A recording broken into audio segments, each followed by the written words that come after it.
Up to December পর্যন্ত time দিয়েছেন। কাজে একটা আপাতত স্বস্তি, যে তাদের মাইনের ব্যাপারে আমরা চিন্তা করছিলাম কি করে দেওয়া যায়, কারণ আগের বারে বলা হয়েছিল মাইনে দেওয়া যাবে না, সেই জন্য আমরা বিকল্প পথের সন্ধান করছিলাম।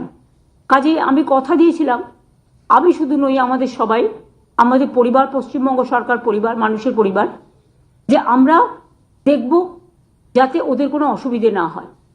Introducing 7 Ocean, a lipstick that is absolutely you. 7 Ocean from the House of Kukumuni. সেটা আজকে আমরা আমাদের আবেদনে সাড়া দিয়ে ডিসেম্বর পর্যন্ত আমরা সময় পেয়ে গেছি। এবং তারপরেও দেখবেন, আমি অনেকে বলছেন 2026-এ যাবে, 2026-এ যাওয়ার প্রশ্নই নেই, এই বছরের মধ্যেই সব সমাধান হয়ে যাবে আশা করি, যদি আপনারা সবাই সাথে থাকেন। আর আমরা যেটা করব, আশা করি ভুল করব না, কারণ মানুষের কাজে আমি ভুল করি না, আমার নিজের কাজে ভুল করতে পারি, কারণ কথা বলতে বলতে কখনো হয়তো উচ্চারণে কোনো একটা ভুল হয়ে যেতেই পারে, কারণ আমি ভালো হিন্দি ভাষা জানি না, আমি তো স্বীকার করছি, আমি ভালো ইংরেজি জানি না, আমি তো not from elite class, even elite ক্লাসকে আমি শ্রদ্ধা করি, কিন্তু আমি যেমন ভালো সংস্কৃত জানি না, কিন্তু সংস্কৃত আমরা পড়েছি ক্লাস 8 পর্যন্ত, হিন্দি আমরা পড়েছি ক্লাস 8 পর্যন্ত, ইংরেজি আমাদের সময় ছিল প্রথম শ্রেণী থেকে।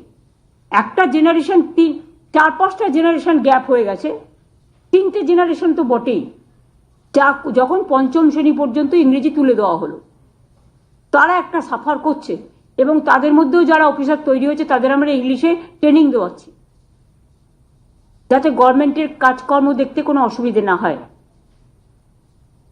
কাজেই আমি খুশি যে আপাতত একটা সময় আমরা পেয়ে গেছি, এবং টিচাররাও মাইনে পাবেন যথা সময়।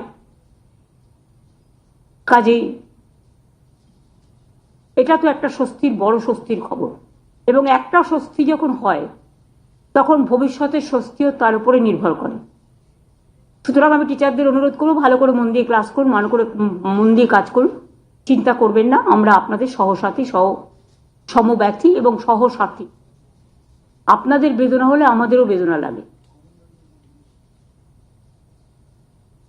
দিদি, এখানেই একটা প্রশ্ন রয়েছে, সেটা হচ্ছে যে টিচাররা সেখানে রিলিফ পেলেও গ্রুপ সি এবং গ্রুপ ডি এর যারা কর্মচারী, তারা কিন্তু তাদেরকে শুনুন, আপনি আইনের, you don't ask me any question which is related to law. Whatever will do as per law. এবং এসব ব্যাপারে আপনারা চিন্তা না করে চিন্তাটা আমাকে ছেড়ে দিন, ঠিক আছে? আমাকে লটা ভালো করে দেখতে হবে। Let our lawyer to come back. ওরা এখন দিল্লিতে আছে, ওরা আসলে ওদের সাথে বসবো, কথা বলবো। আমি ব্যর্থকেও বলেছি ওদের সাথে ডেকে কথা বলতে। যখন কোনো প্রবলেম হয়, প্রবলেম সমাধান করবার জন্য সময় নিতে হয়, তাড়াহুড়ো করে কারো কথায় প্ররোচনায় পা দেওয়ার প্রয়োজন নেই। আইনের প্রতি ভরসা রাখুন, বিশ্বাস রাখুন, সরকারের প্রতি বিশ্বাস রাখুন, ভরসা রাখুন। নিশ্চয়ই কোনো না কোনো পথ খুঁজে আমরা বের করবো আইনের সাহায্যে। অপেক্ষা করুন, ধৈর্য ধরুন।